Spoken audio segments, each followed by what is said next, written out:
Yeah, welcome to the webinar presentation covering the topic of the replacement of the historic Umauma Stream Bridge. I'd like to thank MIDAS for inviting me to be a presenter in this webinar series. I chose Umauma Bridge as the topic of discussion because although it has some unique design features, it is a stringer bridge, and I think a lot of structural engineers that do consistent bridge design can relate.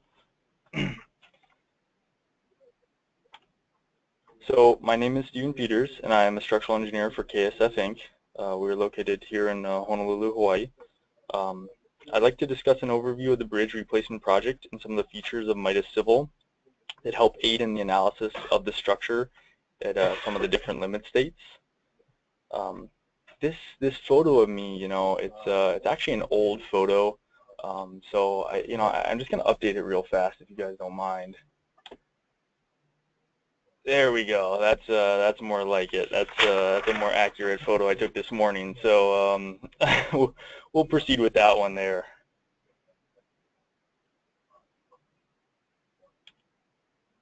So a little bit about the bridge. The bridge falls in the inventory of bridges owned by the Hawaii Department of Transportation. The general contractor on the job is Hawaiian Dredging Construction Company. Our company, KSF Inc., was hired by Hawaiian Dredging after the bids were awarded to provide a new design as part of a value engineering change proposal. Umauma Bridge is located on the northeast side of the island of Hawaii. It's located along the Hamakua coast on a stretch of rural highway that's the main route between Hilo and Waimea. The bridge traverses a fairly deep gorge that carries Umauma Stream directly to the ocean. You can see its vicinity right there with the ocean. The original bridge was constructed in 1910, and it spanned 281 feet. It was composed of 6 simply supported spans, 2 lines of riveted steel plate girders which supported tracks that carried rail cars. The bridge was constructed during the booming sugarcane industry of Hawaii and also had a cane flume running along side of it used to float sugar canes down. Then in 1949, the bridge was widened and changed to a vehicular bridge. There were other riveted steel bridges in the area that were being demolished, and so those girders were actually dismantled from the other bridges and salvaged, modified as needed, and then they reused them as the additional 2 girder lines for Umauma. Concrete deck was poured with sidewalks and railings, and the steel trestles that were used to support the girders, they had to undergo modifications to support the additional girder lines that were added. So here's some sketches from the as-built drawings from 1949. You can imagine that the ones from 1910 are pretty scarce. And so at this point, the bridge is over 100 years old and due for a replacement.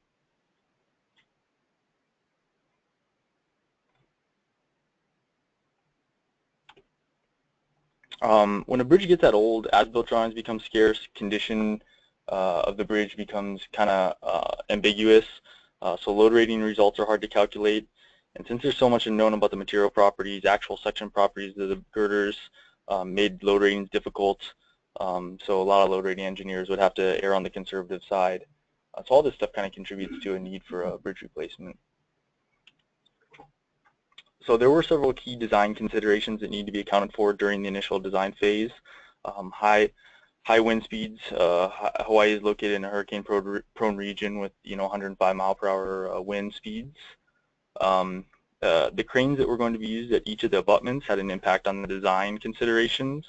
They had already been chosen, and although it'd be nice to pick a pair of 130-foot girders with 140-foot reach, that's just not the case, and so it did affect the design. Many times concrete girders are barged over to Hawaii from the mainland. Steel girders were most assuredly going to have to come via ship. Additionally, trucking capacities from the docks to the site had to be accounted for. Daily vehicular traffic had to be accommodated, and the use of the routes that bypass Umauma Bridge were not a viable option. Umauma bridge is listed on the Historic Register and is under the watchful eye of the State Historic Preservation Department. The original designer had to go through a pretty lengthy process of filing lots of paperwork, waiting years to get approval on design features. So the value engineering design team was not about to undo all this hard work.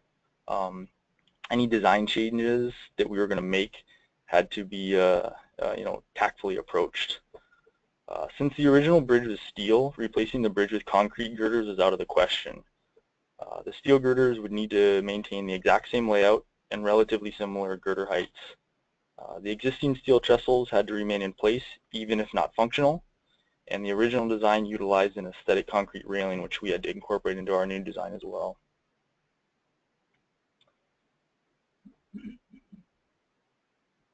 So Umauma stream is over 100 feet below the bridge superstructure, so any added substructure elements would need to be tall.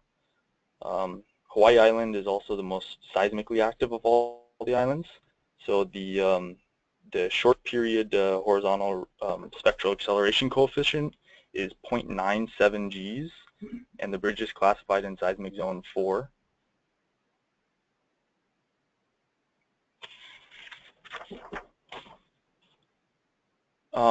The original design that the contractor bid on aimed to actually reuse the existing girders and deck, and they were going to just pour a new concrete deck at the widened portion where 2 new girder lines were to be added, and the girders were just going to remain simply supported.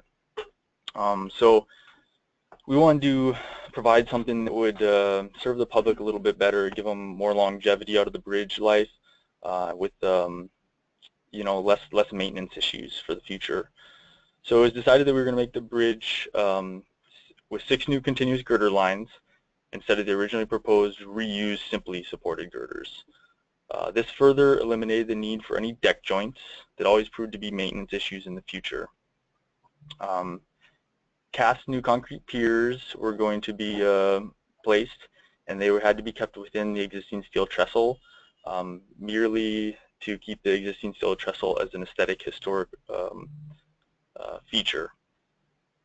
So the design aimed to reuse the existing abutments, and we wanted to do it with some rehabilitation work needed to be done, but we wanted to avoid the use of any deep foundations.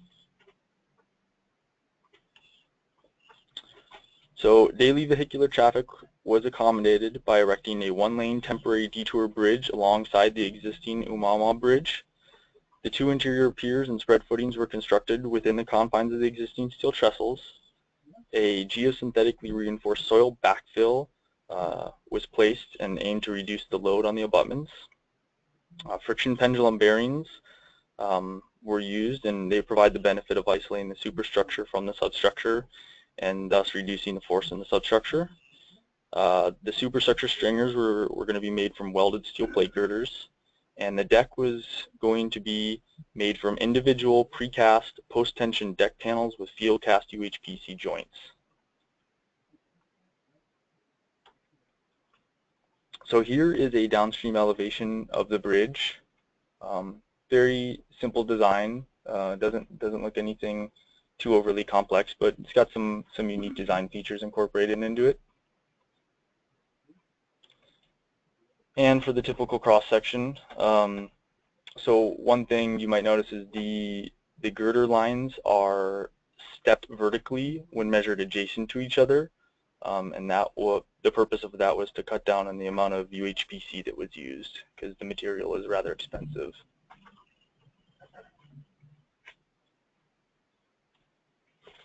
So in full disclosure, to date, everything's still currently under construction. That was one reason I was a little hesitant to choose this bridge, just because I feel like it might be a bit taboo to give this webinar prior to its opening, so I'm keeping my fingers crossed. But currently the contractor is placing the bearings, setting steel girders, and precasting the deck panels at a nearby offsite location and storing them in anticipation for the time when those will be set. So running through each of the design features, I want to discuss them a little bit more specifically.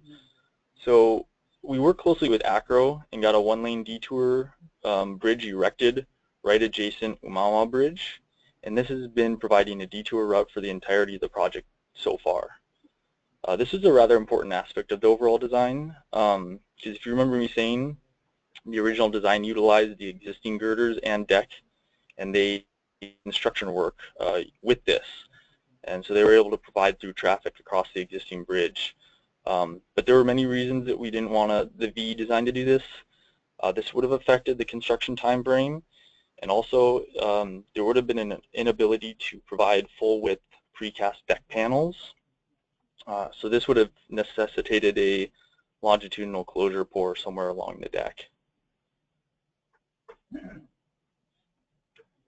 So here's the acro towers erected, and then they're pushing out the acro trusses from the abutment side. So then onto the post-tension piers and on spread footings. So the footings for the piers had to be, like I said, designed to be kept within the confines of the trestle foundation. This was a reduction in size over the original design considerably, and the foundation plan shows just that. You can see the existing foundation for the trestles.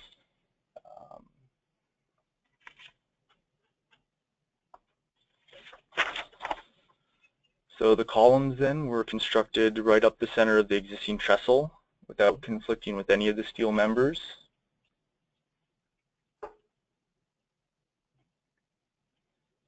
And you can see the pier cap extending out from the trestle, and everything's independent, and the girders are actually being set in this photo.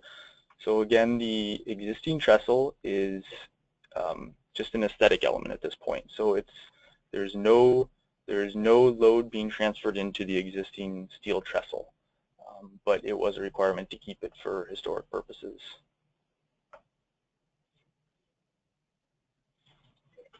And then the pier elevation and lower column section showing the post-tensioning bars.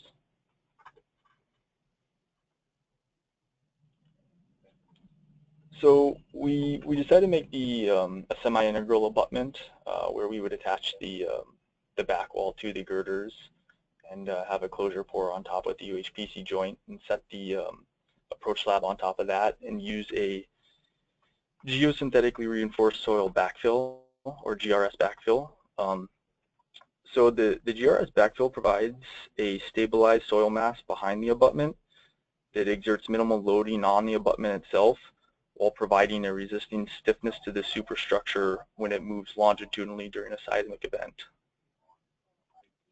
No active earth pressures or mononobe forces act on the abutment stem when you use this GRS system, and all forces can be resolved at the footing level.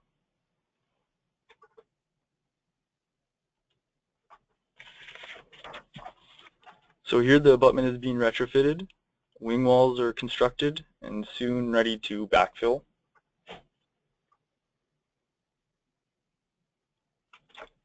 So for the precast deck panels, it was nice that David Liu gave that presentation a couple weeks back on Illinois' first precast deck panel bridge with UHPC joints. There seems to be a lot of interest in his presentation and plenty of questions asking about issues during construction. I think this is a relatively new topic, still undergoing a lot of research with FHWA. So this is Hawaii's first UHPC bridge as well. So we're trying to work with the contractor, and we're coming up with a plan, try to plan out a lot of the details for the erection procedures. But I imagine that there's still going to be a lot of in-field learning curve in regards to a lot of the erection nuances.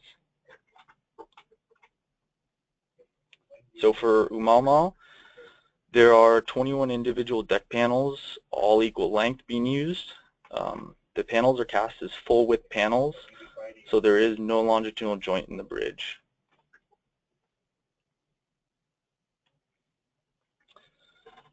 The deck panels are post-tensioned in the transverse direction shortly after casting. Post-tensioning in the longitudinal direction occurs after setting the panels on the bridge, but prior to UHPC grouting.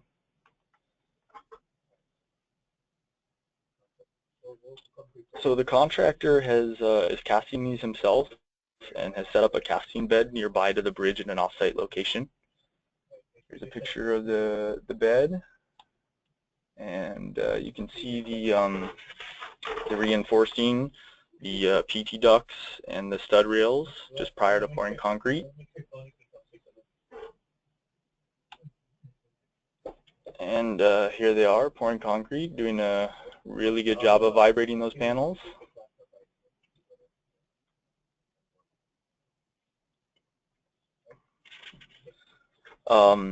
Here's another picture showing the cave over each girder flange, and it's being blocked out with a block of polystyrene.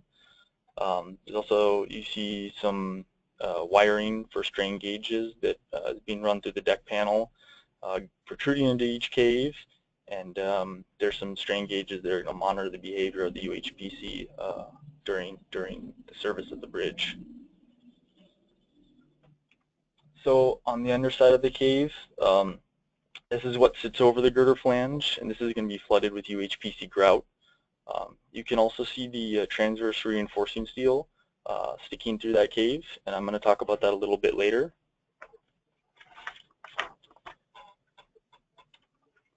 And a nicely roughened edge of a panel at a transverse joint location. Jacking operation of the transverse PT strands. And all these panels have to be lifted, stacked on top of each other, and stored for several months until the setting operation begins. I'm not sure if you can tell from this picture, but if you look closely at the strong back beam, you can see that it's kinked at the center. So this is what I was talking about earlier about we have to maintain that 2% transverse cross slope. And so in order to do so, they're actually casting that slope into the panel itself. And this goes for the top of the panel and the soffit of the panel.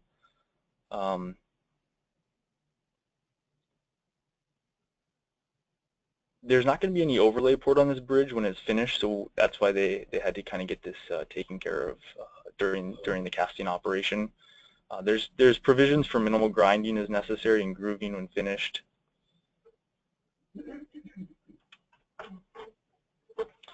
For the welded steel plate girders, they're rather standard.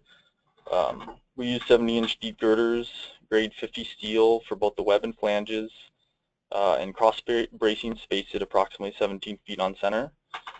We specified a 3-coat paint system for the girders using an organic zinc primer, epoxy intermediate, and urethane top coat. All cross frames were hot dip galvanized, followed with the epoxy and urethane coats of paint.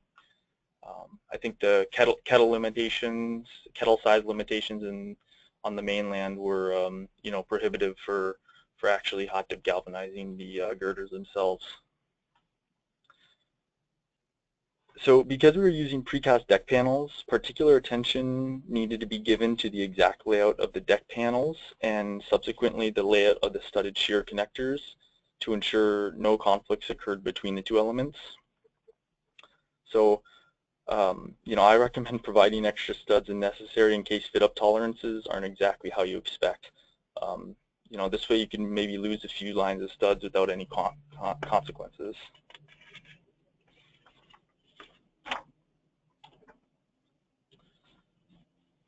So that 2% cross slope also affects the cross bracing. Because the girders are vertically stepped in the transverse direction, they're vertically, we wanted to minimize that UHPC, but also we wanted to ensure that the height of the haunch over the girders didn't get too large, because if you start getting too big on that haunch, you run the risk of excessive pressures on the foam that contain the UHPC, so you could have some blowout potential for that. But it added a slight bit of complication for the fabrication process, and 4 of the 5 lines of cross frames had to be constructed like a parallelogram instead of a rectangle, but nothing that they can do.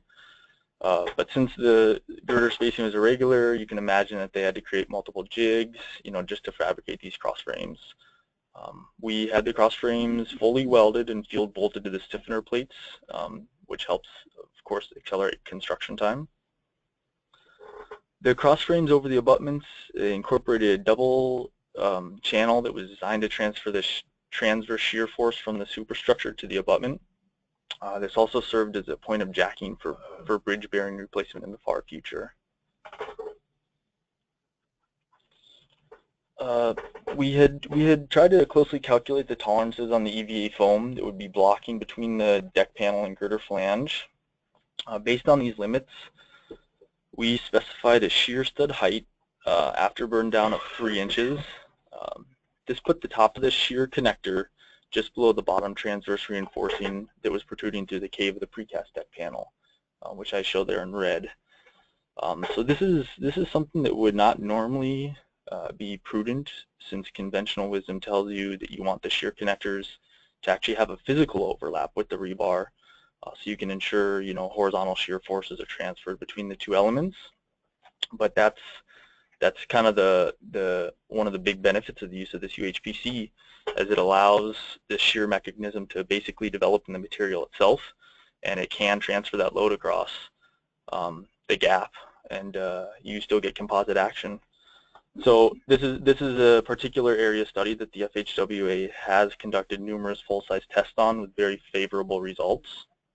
So one huge benefit of this is that when setting those precast deck panels, there ideally should be no conflict between the shear connectors and the transverse reinforcing through the caves. So this can save a considerable amount of construction time, and, you know, peace of mind for the designer, knowing that the iron workers aren't going to be hammering these shear studs down just to miss all the rebar during the erection procedure. So we erected the girders in 5 sections, 2 pieces over the interior piers, drop the back span pieces in, then drop the center span piece in. Pieces over the piers had to be post-tensioned down to the pier for the interim.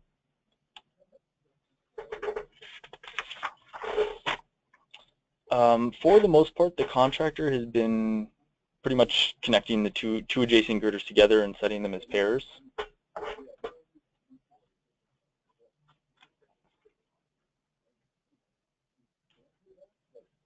And then dropping the girders in, just about to bolt the splice plate.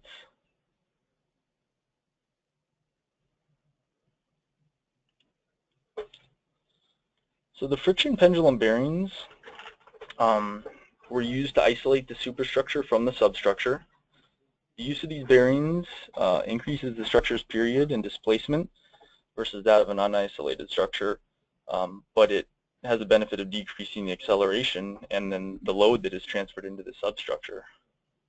For this project, we worked with the bearing manufacturer and decided that the triple friction pendulum bearing would be best suited. The triple friction pendulum bearing has the added benefit of a 2-piece articulated slider that's independent and free to slide across both the top and bottom concave.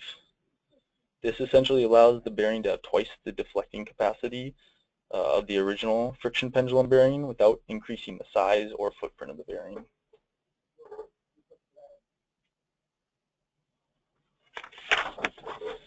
So here's what they look like. You know, these bearings are pretty relatively small, have about 4.7 inches of displacement capacity. You know, I'm sure you guys have seen pictures of, you know, some of the bearings they use on bridges in San Francisco Bay Area, where those bearings are like, you know, 10 feet in diameter, and you know, you got someone standing right in the middle of it and they look lost because it's so big. But these, you know, essentially do the exact same thing, just on a smaller scale. So here they are, set at the abutments and piers. So the girders right now are sitting on temporary blocking, and they're still connecting all the spans and trying to make them continuous. So after they do that and elevations have been verified, the bearings are going to be bolted to the bottom of the girder and grouted beneath the bottom concave, and then inside the shear lug block out as well. Then the blocking is going to be removed, and you should get load transfer then into the bearing at that point. So for a bridge like this, you could run a like a multi-mode spectral analysis if you're wanting to analyze it with these friction pendulum bearings. You know, something like this would be represent like a simplified method of analysis, but it's not uncommonly used for seismically isolated structures. This method is based on representing the behavior of the isolator by modeling a linear elastic element with a stiffness equal to the effective stiffness of the element at the design level displacement.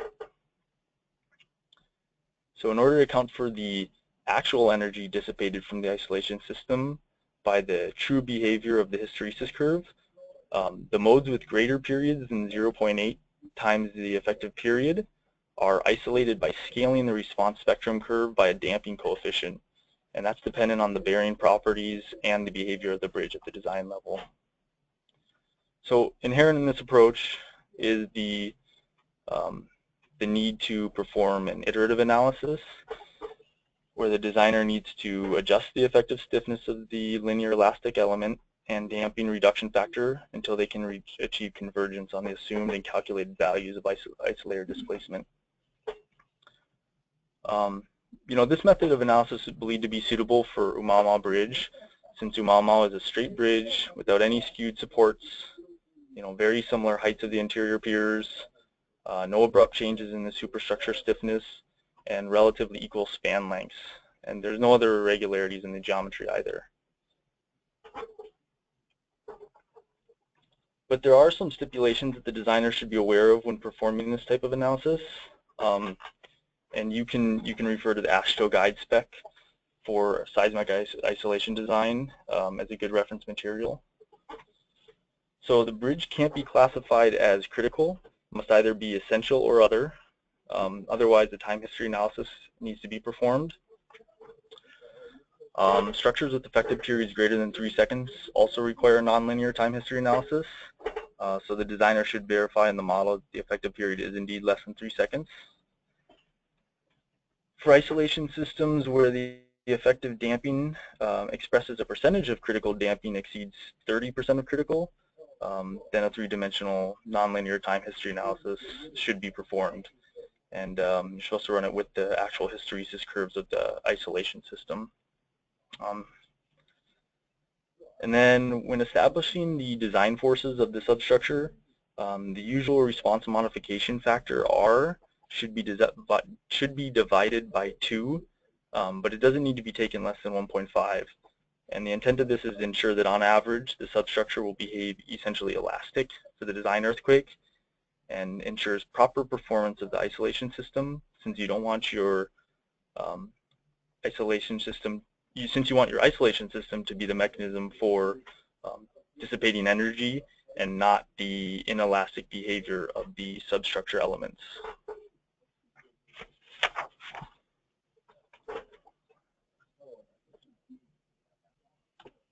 So here you can see an actual hysteresis curve produced by the bearing manufacturer during their quality control check they run by testing each of their production bearings, because they want to ensure that you get proper coefficient of friction, effective stiffness values, damping, all that's met with the tested displacement. So the shaded area within the hysteresis curve is the amount of energy dissipated per cycle. So the way that a designer can utilize this hysteresis curve when analyzing a bridge using a spectral analysis is by simplifying this curve into 2 components.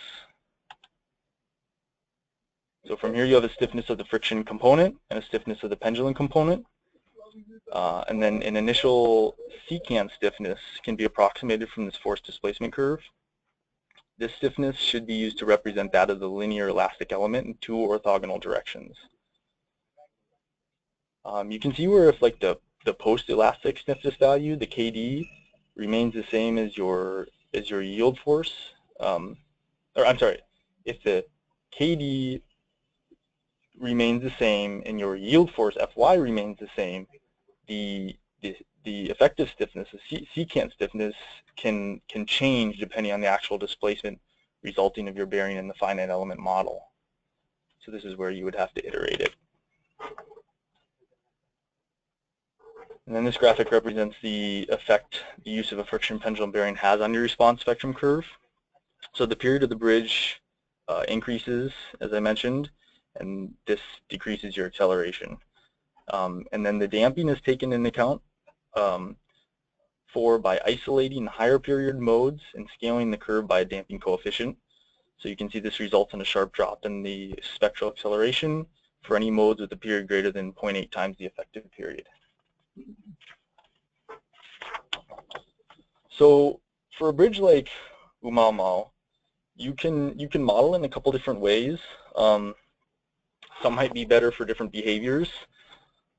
Since this bridge is straight with no skews, a grillage model would be sufficient for a lot of the behaviors that you might be looking to check. So kind of an old school way of doing it, but still works pretty well.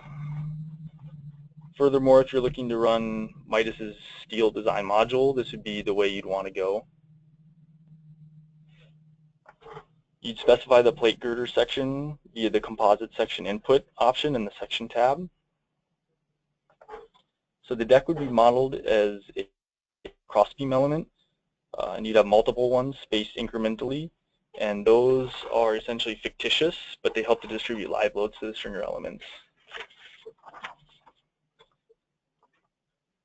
You can model the cross frames using truss elements, and then basically master slave the node at the bottom flange to the top flange.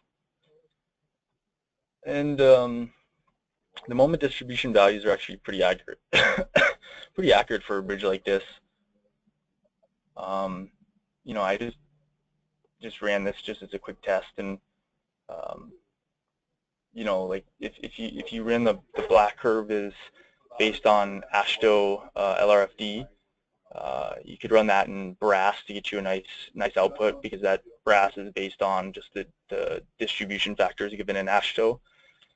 And then if you ran that grillage model in MIDAS, you would actually get a pretty close comparison, not too much of a difference. So you could see where MIDAS would be able to cut down a little bit. But for me, as a designer, for us, we typically always have to give load ratings with new bridge designs, and so I typically try not to design, to the bare minimum, because I always know that in the future these bridges are going to be load rated using a program like brass, that someone's not going to be running a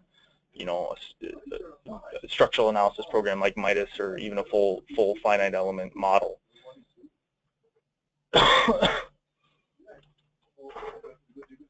If the bridge were on a curve, you might want to consider at least modeling the deck with plate elements, or even modeling the deck and stringers with plate elements.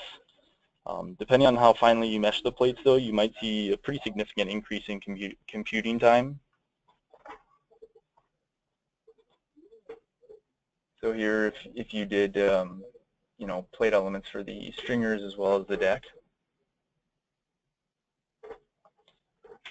So if you were to go this route, one drawback is, just using, I think, any civil, any structural analysis program. But with MIDAS also, it makes the method for extracting results from the program, I'd say, an order of magnitude higher, just that much more difficult. So in past versions of MIDAS Civil, I'd always use the local direction for some feature that they offered to find the resultant sheared moments in the structural elements. But the drawback with this is that it works fine for static loads, but doesn't work so easily for moving loads. And in order to do that, you have to first convert the moving loads to static loads, and then you can use the local direction for some feature. But it's pretty time consuming, and so there's one feature that MIDAS offers, and I think it's been around for a couple years now. But I don't hear it kind of talked about too much, but I like this feature. It is the virtual beam feature that MIDAS introduced. It's pretty handy, and if you set up your elements, if they're modeled, let's say, out of either all plate elements, or even if the stringer element's a line element and you're using your deck as plates, you basically define your virtual beam under the Properties tab, and then you basically can extract the moving load results directly from this feature, as opposed to having to convert everything to a static load. Saves a lot of time. In order to do something like this, and this is just recommendations for anytime you're working with MIDAS, I always recommend, grouping everything. If you ever want to do construction stage analysis, you're definitely going to need to group items. Makes modeling a lot easier. So you can do structure, boundary, load. So if you were wanting to model an isolation system, you could, if you're going to do a multimodal spectral analysis, like I said earlier, you can just use elastic links, and then you basically model. So SDX would be your vertical stiffness, and your SDY and your SDZ would be the two orthogonal stiffnesses of the springs, which would represent the effective stiffness of the isolation system. So then in MIDAS could get your mode shapes.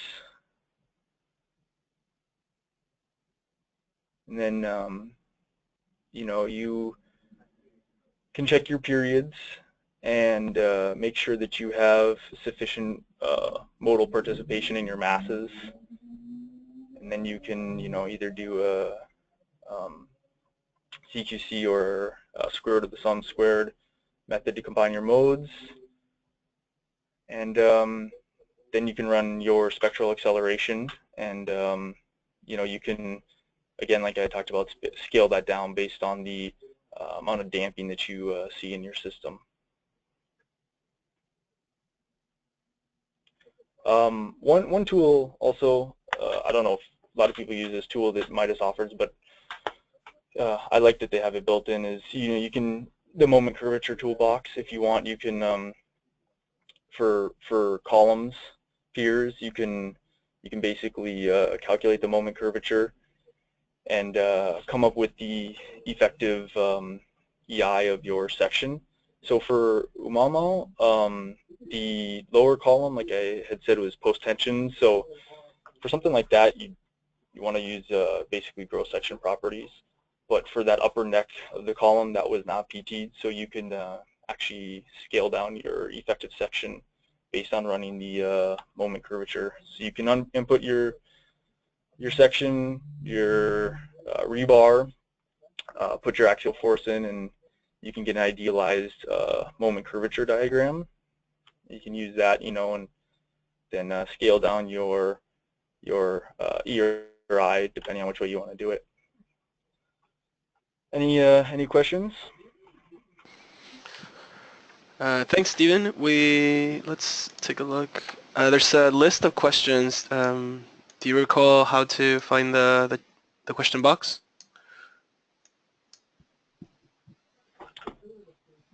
Yep.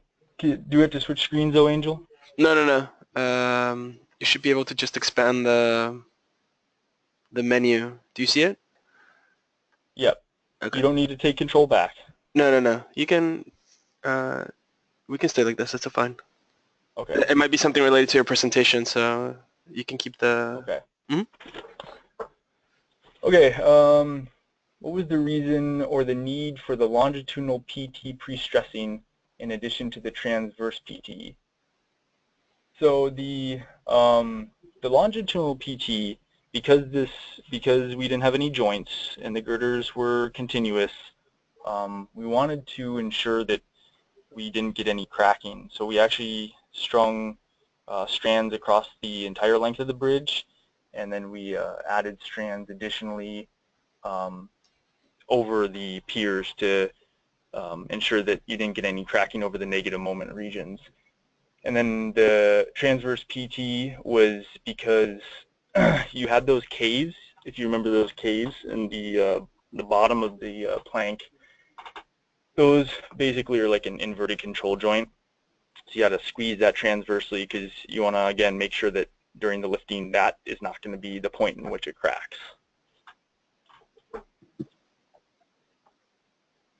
Please summarize again the reason for non-uniform girder spacings. So if it were up to us, we would have done uniform girder spacings, but the historic requirement from the State Historic Preservation Department was that the girders needed to remain in the same orientation that they were originally. So that was the governing thing, is that they needed it for historic reasons. What was the friction value for this triple friction pendulum? Yeah, I think you wrote 0.06 to 0.08. I believe it was 0.06 to 0.09 was the allowable values, and I believe it was coming out as 0.08 during their tests. What is the seismic PGA for this bridge site? 45%, 0.45.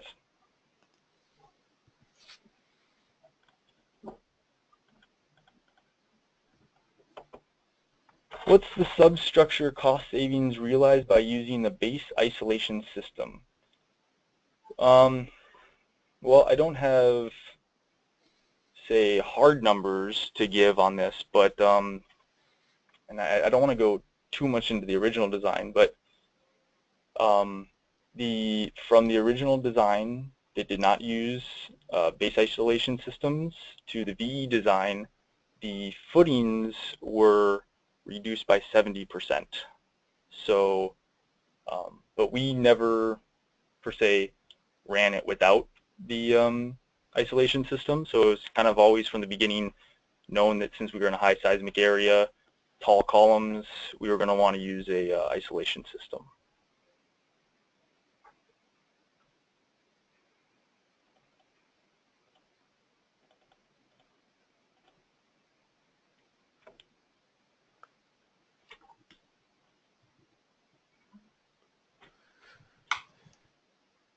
MIDAS handles the triple friction pendulum in the analysis directly without going through the iteration process. Is that the case? Wasn't sure if you're telling me or asking, but my understanding is that MIDAS has a feature, and I might be wrong on this, because I haven't delved into this part too much on MIDAS, but my understanding is that MIDAS has a feature that you can model the friction pendulum bearing, but my understanding is that that feature is intended for running time history analysis, and it's not a simple it's not modeling as a simple linear elastic element, but that was my understanding. But this is, like I said, this is a pretty simplified procedure, so it's easy enough to do, and anytime you try to get into new features of the program, one of the, you might know about it, but one of the biggest things is, you have to run some tests. You got to make sure that you understand those features, and so programs like this take years to be able to understand, and I haven't gone through every single feature of MIDAS, but it's just the way that it was run for this project, this example. Just to clarify on that aspect, it is possible you add it directly to the bridge, and then, as you mentioned, you run the time history seismic analysis. You don't go through the other linear iteration process. But correct, but meaning that you have to actually run through a time history analysis, correct? Yes, you have to. Okay. You have to run the time history analysis, a seismic analysis. So that's that's fine. You can do it. It just that just takes, that's an order of magnitude more knowledge that the designer has to have, the analyst has to have. It's more difficult to run. Not everyone can run that. So depending on what your capabilities are as an analyst, you maybe can only run a spectral analysis, or so this is, like I said, this is a simplified procedure, and you can tell the code is set up such that it allows you to run a multi-mode analysis as long as you meet those certain criteria, because it obviously understands that a time history analysis is time consuming, right? It's just extra steps for a designer to go through, and so they allow you an easier route, so you just use a simplified procedure. But thank you for that clarification, Angel. Sure.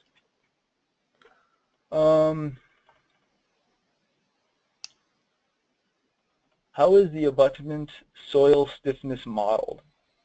So the soil stiffness behind the back wall, I'm guessing that that's what you are referring to. So we typically kind of work with the geotech on this a lot, and our past practice has been to use subgrade modulus values on the order of about 4 KSF per inch when it comes to using GRS Backfill as a passive resistance medium for superstructure movement into it. So that's typically our practice when we, but we like I said, we talk to the geotech typically and try to get those values from them.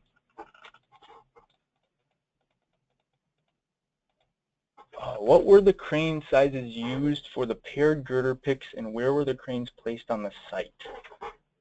Hold on.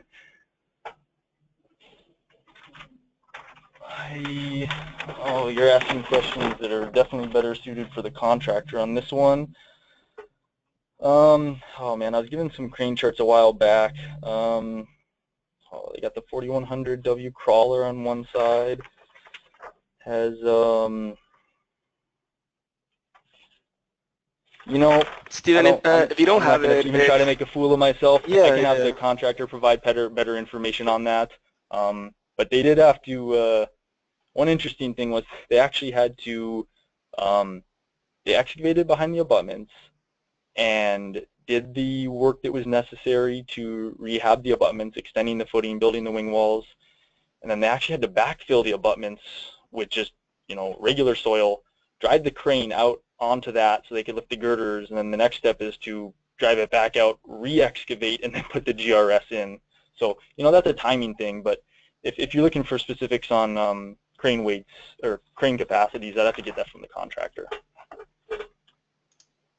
How many lift points for precast deck panel, and how much weight for each panel? So we have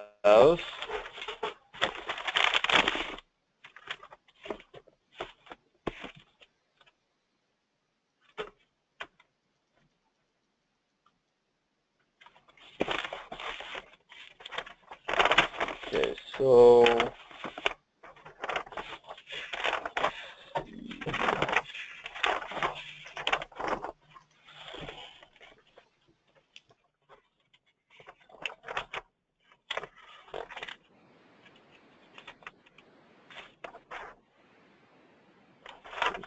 good.